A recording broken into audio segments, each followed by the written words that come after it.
Welcome to the Great Girlfriends podcast, where we discuss life, love, laughter, and everything in between.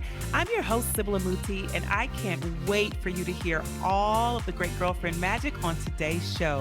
So without further ado, grab something great to drink, grab your pen and your paper, and get ready for this week's episode. Happy Wednesday, great girlfriends. Happy Wednesday. I'm already excited because sometimes you just get with a person who's incredibly bright and vibrant and vivacious. And I have that honor today. As you know, we've been in this How She Did It series, which features stories of resilience, of overcoming, of triumph, of success, blueprints from different women from all facets of life who have been jumping on to just kind of tell you like how I overcame this, or how I explored this, or how I pivoted here, or how I chose me, how I learned to trust myself. And so you've heard really amazing episodes from Dr. Natasha Leith, Talk to Tosh. You've also heard from Alicia Reese, you've heard from Deb Marshall, you've heard from Karen Mitchell, and now you are hearing from another one of my Support Your Girlfriend sisters, Andrea Osei, who is a former pharmacist, former ready-to-wear designer, now full bridal designer, who's been featured in the New York Times and I think Women's Wear Daily. I'm seeing you everywhere, Andrea. Oh, thank I'm you seeing very you much. everywhere. That's not Thank even, you. that's when every time I turn around, I'm like, she everywhere. Like you better be everywhere. It's all just so humbling, and I'm very excited with the journey that I'm on. Sis, you everywhere. You everywhere. It is such an honor to jump on with you. How are you feeling today?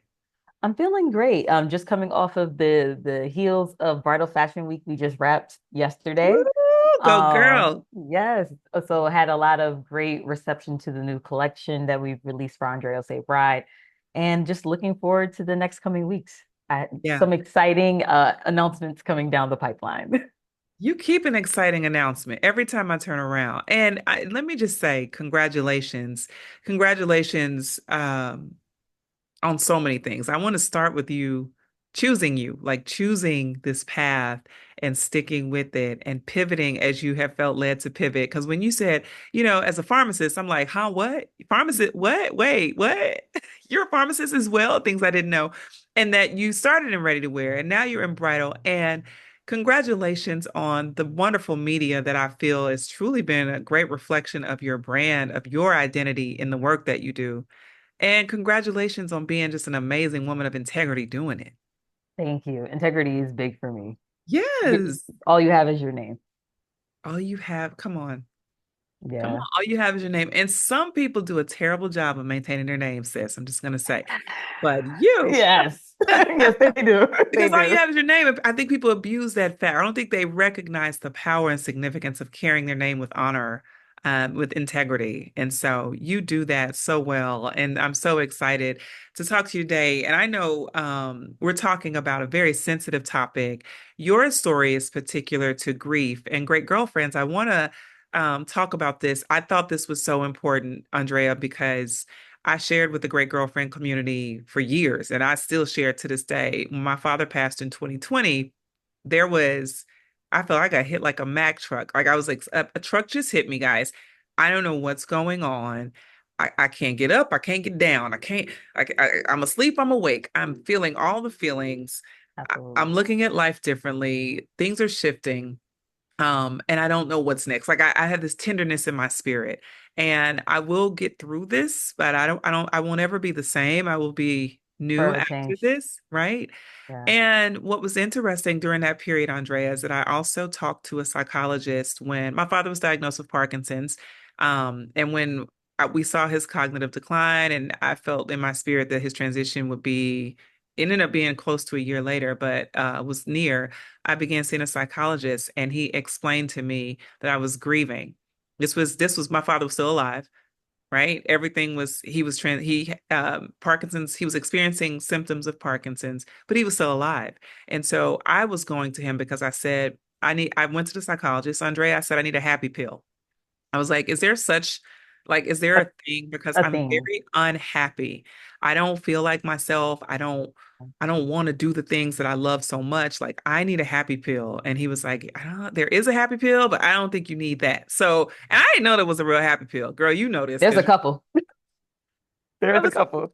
and I went in so sure. I was like, can I get the happy pill, please? Whatever that is. I just need to get give me like a dose of that, and then I'm gonna be good. And he was like, no, we need to unpack some things. And what he said was, you're grieving. You're experiencing grief. I said, no, no one's died. Mm, What do you mean? And he's like, grief is not about death of a human all the mm, time. Grief is about loss, like loss, excuse me, feeling that you are at a point of loss. Maybe you lost a job, maybe you lost a relationship, maybe I moved, so I lost community or whatever that is. COVID was happening. There was a lot of loss around us. It was just, there was loss everywhere you turned. And I then had a whole new relationship with grief because I then began to understand that it is about the loss or feeling the absence of something that you once held dearly, that you grieve being in a new stage, a new state. And yeah. so we get to talk about that today. And what for you, when you think about grief and what that word means to you, what comes to mind? Well, much like you, I used to only associate it with transition of life Yeah. in terms of someone like passing on and not physically being here with us. And I think I, much like you, there were many times when I was grieving the loss of something, not physical, and I was unhappy about it, but I couldn't really identify why I was unhappy about it. So my story with grief aligns very closely with yours. Actually, eerily closely to yours because a big part of it is surrounding the passing of my father in 2022. So he passed away almost 30 days after I had my first fashion show and debuted my first collection for Andrea Osei Bride. And it was like someone just dumped a ton of bricks like right on my chest. The world stopped. And I think because that was my first time losing a parent, I didn't know what to do. I didn't know what to do. I didn't know what to think. Nothing really mattered. And everything was about planning the funeral. And then after that, it was just quiet because I was one of the siblings that didn't have a partner. So everyone kind of went into their silos. We were still there for each other, but it left me to really evaluate the stage in life I'm in, the things that I'm grieving that I don't talk about out loud, and what I really want going forward. And I think the thing that really layered on top of that was after my father passed away, my mom decided to, well, she was already planning on it. They were planning on relocating back to Ghana together. But after he passed away, she absolutely didn't want to stay in America anymore. So it was really a double loss. Mm-hmm. And it was tough. That's probably one of my toughest transition periods as in my adult life. Mm-hmm. And, but I learned to bet on me during that time. Mm-hmm. And it Mm-hmm. also, when you experience that type of loss, it also shows you that everything that we have is coming to pass. Mm-hmm. All of this is transient. So whatever you want to do, you have to do it today. You have to Mm-hmm. plan for it today. You have to go for it today. You can't assume that you're going to be able to do it tomorrow. Yeah, yeah. Yeah. I think that's a big part of what you learn in grief is that so much, tomorrow feels like the biggest part of the story. It's like, oh, but Yeah. yesterday was so big. I had all these amazing years with my father. I had this wonderful life with him. It wasn't going to be forever, Sybil, but in the physical, but in my daughter mind, I was like, well, why?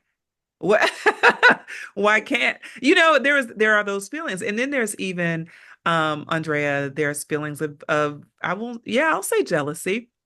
I'll say jealousy. I will never forget my very first Father's Day after my father passed. Of me being on social media and going, this is honest truth, and I hate to say it, but I'm just honest.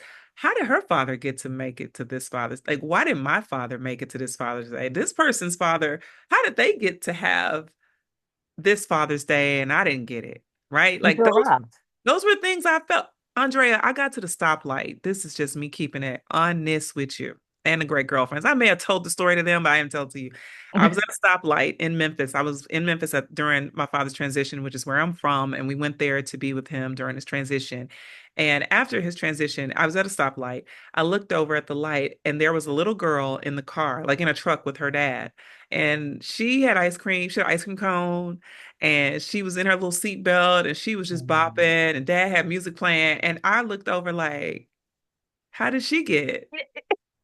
So you so you're like, She got ice cream on a day with her dad. Like that's how tender yeah. and raw and um I don't know. That's how tender and raw my heart was. I wanted everybody else's today. Yeah. I Like didn't want I my today. I wanted theirs. yeah, yeah. And I think for me, the thing that hurt me the most was that my father and I had just started getting close. Because there Mhm. was a period in time when my parents were separated and then they came back together. They got remarried. But, because of those gap years, it was always a little bit of a tumultuous relationship. But I felt that as I became a more mature adult, I started to realize that I wasn't perfect either. And I really was able to really look at him and say, okay, I could see how some things in your childhood that you really didn't unpack kind of dictated how you fathered. So Yeah. we were getting really close. We used to, let me not cry. We used to watch Law and Order SVU together. We were building those moments, and then it just felt like it was over. Mhm. Mhm. Mhm. And so I understand that jealousy that you can feel because I'm like, well, how come everyone else got to be a daddy's girl all Yeah. these years? So Yeah. and it's something that's really hard to contend with. But a lot of my healing journey has been really anchored in my relationship with God. I should have went and saw a psychiatrist, y'all, but Mhm. but I had a great support system, so I made it through.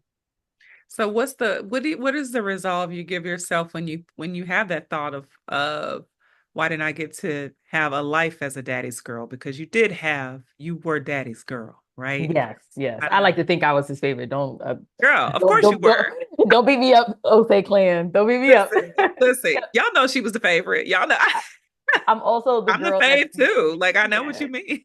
Yeah, he was Andrew, I'm Andrea. So I'm like, Oh, I that used was to planned. yeah, that was Yeah, planned. that was I think planned. my mom was really bummed out I wasn't a boy, but she got her boy eventually. And my dad also has an Andrew, so it's See? fine. But my friend Dr. Jacqueline Beto and I, she's also the COO of my business, Andrea A. Bride. We started saying this thing to each other whenever we get into that like stinking thinking type of mode. It's everything for our good, everything for your good, even when it's looking real dim, like dismal. And I think that instead of looking back on the time I missed with him as Mhm. a child, I really cherished what like that I didn't have any resentment in my heart when he passed away suddenly.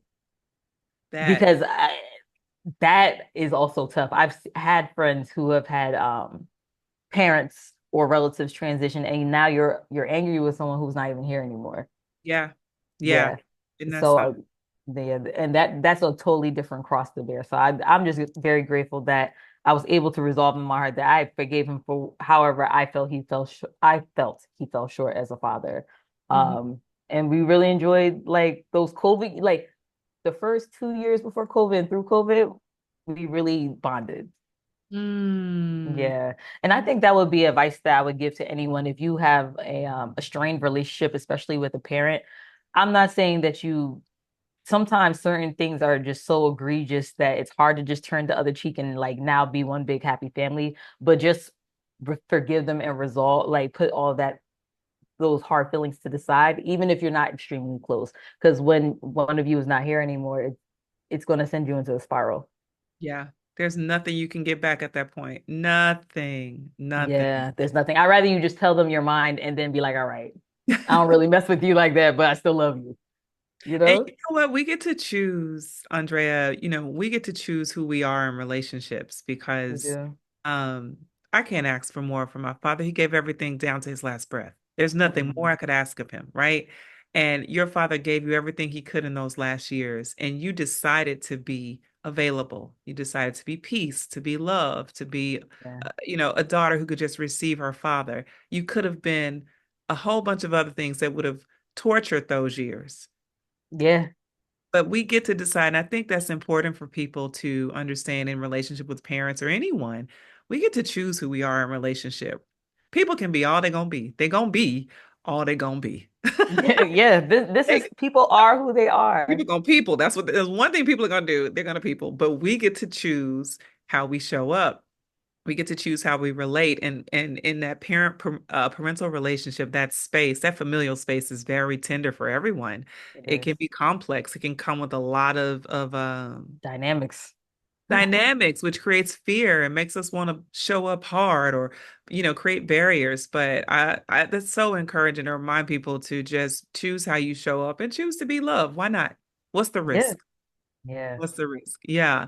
So that gratitude that you hold, I think is so important too, because that is probably very fulfilling for you in days moving forward. There is a forward after grief. And Yes. for you, the overcoming, like you said, is all things are for the good. Everything Yeah. is working together. And also being grateful for the time you had. How do you give yourself that space? Because grief, again, we don't just attribute it to loss of a person, a familiar person or a death, but also transitions in work. I know that you are a former pharmacist, right? And Yeah. when you say goodbye to one career to start a new one, it's not always like, yes, let's go. Sometimes it's like, wait, am I making the right choice? You want to look back, you want to make sure you want. Now let me take a sip of water on that. On that note. And let me just tell you, now that I know your Ghanaian heritage, I understand the pharmacist, and I know Mhm. that the fashion designer came with like some so wait It, a minute. it came with a heavy, hey, you want to do what?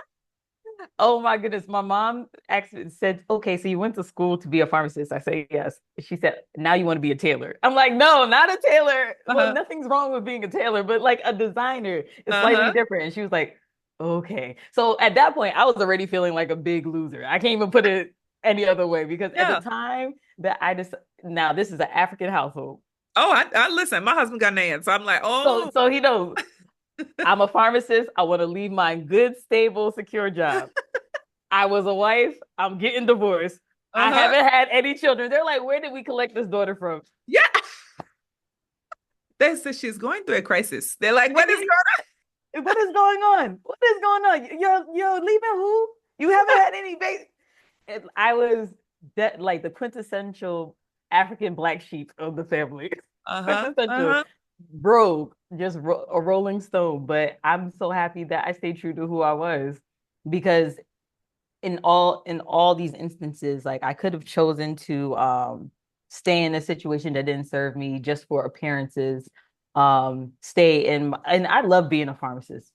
I'll always like I said, when I make it big and I'm rich, I'm gonna wear a mink coat and go work in the pharmacy once a month. Yeah. Like, hey y'all, your prescription will be ready in 15 minutes. Like, is that my Because pharmacist and yeah, me? in diamonds. Daughter. That's Yes. pharmacist.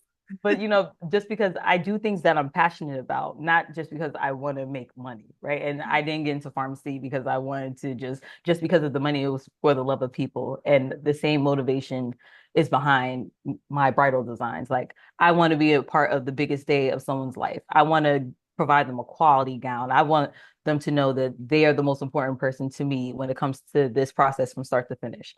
And that's really what resonates with me. But my parents, Yeah. my dad, it was so funny. My dad I don't think he believed in what I was doing until he saw my fashion show. And I'm so happy that he was able to be there. And Mhm. afterwards, he hugged me. He said, someone take a picture of me and my daughter. And I still have that picture. I printed it out. I look at it all the time. And it just keeps me going. It definitely keeps me going. You have to just be able to go against the grain sometimes. It's scary. It's not sexy. Yeah. How It, does it it affect your business though? When you think about your emotional and mental health, right? And yeah. like the state of your emotions and your mind when you're going through transitions, specifically like as you dealt with grief with your parent while also building this amazing bridal business. How did that affect your ability to show up for your business? So It's been touch and go sometimes. I have to be very transparent because it was just so much transition happening at the same time. And I didn't always take the best care of my emotional and mental well-being, if I'm being honest, because I feel like as a woman, especially a woman of color, we've been conditioned to just forge on no matter what is happening, right? And in the beginning of my entrepreneurial journey, I was just forging on, like, oh, like, you know, how the girls on Instagram are like, oh, I don't catch feelings, I catch flights. Like, you know, I was just putting on like nothing was phasing me, but on the inside, I was dying.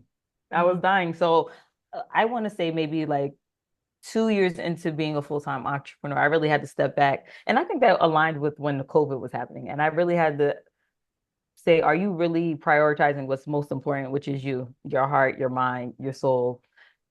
Even when you work for yourself, you have to take breaks and carve out that space to really like do a wellness check and say, hey, how are you feeling? What are the things you want? Because I'm also a people pleaser.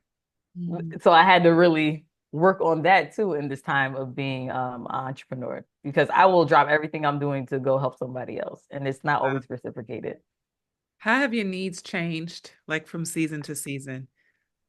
My personal needs. Yeah, like things that matter to you shift during grief or as you're transitioning through phases of grief, the things you need or have space for shifts a little bit. You know, Yeah. I was once a person who I wanted everyone to be happy, and I felt I played a major role in that. That's me trying to Yeah. say I was somewhat of a people pleaser People pleaser. Yeah. It sounds like you were full blown, but we can without take the saying it, but but I love to see people happy, and happy. Yeah. I would oftentimes stretch myself to the point of unhappiness to give. I'll be like, "We here, just have my happy. I'll replenish. You can have my happy because I'll Yeah. get more happy." And during the grief process for me, I was like, "Yeah, I'm holding on to my happy. Go find your own." And Yeah, I this is mine. I'm not yeah, sharing. I got like 5 ounces and I'm keeping it. And I felt like people were like, "Whoa," you know, because I had to protect. I had a new boundary, and that changed a lot. Yeah. What I Things. will say is, if I really think about it, my need for a quiet time to like kind of restore and to restore my soul and like shut out the outside world increased. I used to want to be around people all of the time. Now my alone time is really, really important. And to some extent, making everyone happy is still really important to me, but I don't do it if my cup is not already full. So, like I've learned how to establish boundaries very aggressively, and I think it's new for a lot of people who know me well, but they've been respecting it. And that's good for great girlfriends to hear and understand. You have the right to change, to need Yeah, something different, to offer more or less as you see fit. When the season is shifting, you have the right to evolve and adapt. And you should give yourself that permission with urgency because there's not yes. going to be a helicopter to swoop in and tell you, hey, girl, give yourself grace. Go ahead. Just take And it. You have to take it by force. you have to, and you deserve it. And if the rest of the entire world is uncomfortable, but you're at peace with yourself, that is okay. That's actually Yeah, great. It's yeah. actually great. Yeah, And the because world will be okay. the world will be okay. You know, we were never meant to be the heroes that we've portrayed ourselves to be in these plot lines. I don't think Yeah. we're meant I to was a part of like a lot of plots with my cape, just flapping in the just background. And flapping. Just I'm the happiness captain. Like who's assigned that? Andrea, we were never meant to do and be that. And yeah, so I think one of the gifts of transitioning seasons is that you get to make that do that SWOT analysis, that human yeah. SWOT analysis. I'm Oh, not I going to like analyze the that. business. It's me analyzing me. Yeah, And this will threaten my longevity. Like, if I continue in this path of wanting to make sure people are good and accommodating their needs over mine, I'm going to be grieving continually because I'm going to lose a lot of relationships, particularly the one with myself. yeah, Yeah. absolutely. And Yeah. you can't if you lose yourself, that's it. You've Yeah. lost the most important relationship. So You have to continually be in tune. absolutely. And so you show up for, I don't know if there's a more aggressive client than a like toddlers not aren't wouldn't even match a bride. Like I can't think because brides can be high low. Like brides need naps, brides need snacks, they need Um, pacifiers, they need all the things that toddlers need, right? And so you have taken on the mega giant of clients. You've taken on the bride. You know, where's the wood? The brides that I have had have been a dream. Yes, may they Like, all be. may they all be. If I've ever had a client that was a little different, they ended up not even buying a dress. But my serious clients who have bought a dress, seen them from start to finish. It's been very good. It's been very good. And I also think it's because I really take my time and we have a very intimate one-on-one consultation, fit like mock-up fittings, the final fitting. Everything is so bespoke that it you would really have to be someone who's a complainer to find space to throw a fit. But and I thank God for that. I hope that it continues to be like that, especially for my direct to consumer business. But yeah, brides are scary. Brides are scary. Yeah. And they're fickle, and then there are other dynamics happening with them in the background with their families. So it's just like say yes to the dress. That's Yeah. like it's exactly like that. I've had people say, "You look fat in that. You look crazy in that. That doesn't look good on you." And I'm like, "Okay, appointment done." Because now you're defeated. There You're is no defeated. win here. There is no win here. We ain't gonna win. We got to go We're ahead not and gonna end win. this today. Yeah. Come back by yourself or just with your mama and one sister, and we'll do it again. And then right. Don't bring her. The one that do all the she could Don't stay. bring that girl, guys. You could bring Don't bring her. I remember being in that period and not caring as much as my mom cared and her expressing all her cares and me being like, that's not even a real care. Like, Oh, can my I call you? mother. Like and My, my sisters being like, what's the big deal? She don't want it. So I remember my little peace bubble being burst and having to like meanwhile, you're just trying to imagine yourself in front of your husband to be in the dress, and everyone's just voicing chatter. all of their Yeah. opinions. Yeah. So brides are a special client, and I commend you for taking them on. But the work that you do is so fantastic and it's beautiful. And I do wonder how you keep your creative spark amidst the turmoil of going through these transitions. How did you keep your spark alive? Naps are big. That nap. Nap. You're the second one in this success series, How She Did It series, to say naps. Talk to Nap. Tosh. Natasha said, I See? take naps from 3 to 4 every day. Yeah. Well, when is mine? My alarm goes off at 2. So mine is like 1:30 to 2. The days that I'm here, I'm like, let me take it down. But just naps are big for me, which is Uh-huh. hilarious that Tosh said the same thing. And Uh-huh. then also when I really want to get into that creative space, I know some people listen to music or they go to a cafe. A lot of times I go to the library. I Mm, like quiet and I love going to Seton Hall Library. I sit on the first floor with my book bag. I still like to think I look like a student. I yeah. slip in there. And I just sit in the corner and draw. And then I look at their books on art. Sometimes I go to a museum. Those are the things that really feed my creative lens. Wow. Wow. How That and telling people no.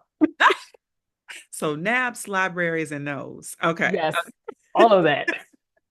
So how important have your friends been in just your life journey altogether? Oh my goodness. I can't talk enough about my friends. I've Oh, been lucky. And now I have the support your girlfriends group. I just feel like God is big enough for the fact that I'm single.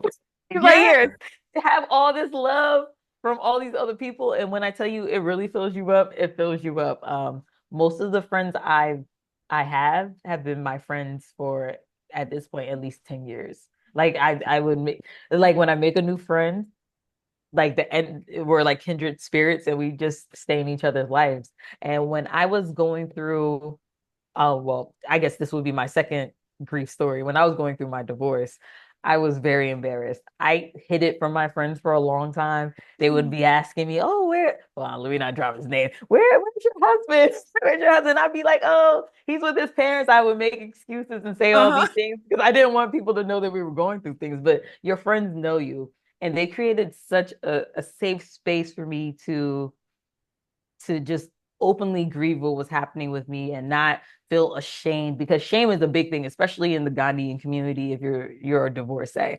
And they just surrounded me with so much love and support and encouragement. And they're a big part of why I am where I am today, because I would have never thought that I would have pushed myself to this level, Wow. personally, professionally, spiritually, mentally. Like, they prayed with me. People have given me money, they've given me resources, they've connected me with people, like, just open hearts. I love that so much. I love that. And that helps to heal and nurture, and you feel like you can conquer the world when you know you have the right people standing beside you. Yeah, and I feel really bad for women who say that they don't have a lot of like female friends, or they don't trust women, or all their friends are guys, because I just feel like they're missing out. They are. They Truly. are. They're Hmm. missing out, So especially when you grow together. so how do you help her get to that space where she can trust friendships? Like what would you say to her? I think that the thing I would say to her is get to the root of why you even feel like that. Because if it's almost like church hurt. I give the same advice for that, right? Some people have been burned by one church and now they're like, I'm not going back to church because of X, Y, and Z. Well, was it just this one place, or was it a situation? Sometimes we need to compartmentalize and not just generalize one situation to everyone. And Right. I think it's also a big part of it is great girlfriend relationships are really hinged on alignment. Are you running in circles that align with your purpose and who you are? Because maybe that's where some of the potential for being hurt came from. That's so good. Oh my goodness. So what's next for you, Andrea? What's next? So personally, I want to take my health more seriously. So I Okay. said I'm going to start going on my hot girl walks again. Come on, hot girl walk. Hot girl walks. I want to eat because, you know what? And when people say what's next for you, I always lead with business. But no, I want to talk about like me. Like, I want to make sure that I'm happy, I'm healthy, I'm feeling whole. So that's that on that end. And then business wise, I mean, I'm in partnership with God, so I'm letting him take the lead, and like things are just I'm doing the work every day, and he's just throwing the gasoline on the fire. So I'm like, okay. That's Um, good. yeah, so my hope is to continue to expand Andrea Osei Bride domestically and internationally, um, get into more stores so that we can really spread our love to brides around the world. That's so good. I love Yeah. that.